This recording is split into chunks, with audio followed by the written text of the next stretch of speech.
Ration card थिले पाइबे private school रे एडमिशन।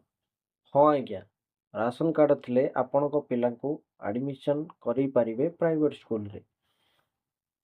प्रत्येक प्राइवेट स्कूल रे 25% सीट पाई आरटीओ अधीन रे प्रवेश प्रदान करा जाए। आरटीओ माने कोन आपण भाबुथिबे? आरटीओ माने होउची right to education act. RTE act 2009 मसीह पार्लियामेंट रे तैयारी हेतला। यह ओडिशा रे 2021 रे राज्य सरकार का द्वारा लागू हेतला।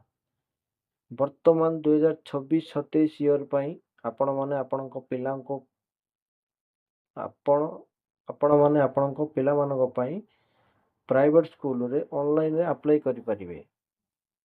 आरटीई ऑनलाइन फॉर्म अप्लाई करिबा परे आपणको पिलाटी 8 क्लास पर्यंत मागणा रे पढि परिबो।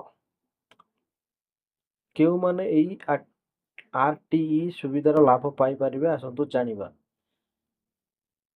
वार्षिक पारिवारिक आय सर्वाधिक 1 लाख हेतिले आपण माने आरटीई सुविधा पाई परिबे। एथिपाई कोन डॉक्यूमेंट आपणकर दरकार आसंतु जानिबा। आपणको पिलार birth certificate, residential certificate, family income certificate, caste certificate, parents ID card, government hospital certificate. ए 6टी डॉक्यूमेंट थिले आपण आरटीई ऑनलाइन ले अप्लाई करि परिबे।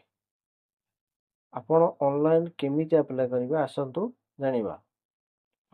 फर्स्ट गूगल जिबे तापर https rteparashI.odisha.government.in यही पोर्टाल ओपन कले आपण को जो साइट आछिबो से साइट रे आपण रजिस्ट्रेशन कले ए स्कीम रो सुविधा आपण माने पाई परिबे। आपण प्राइवेट स्कूल रे आपण को पिला को एडमिशन करि परिबे। यदि वीडियोटी भलो लागि थाए like share comment and subscribe निश्चित करंतु आज्ञा। रहिली जय जगन्नाथ।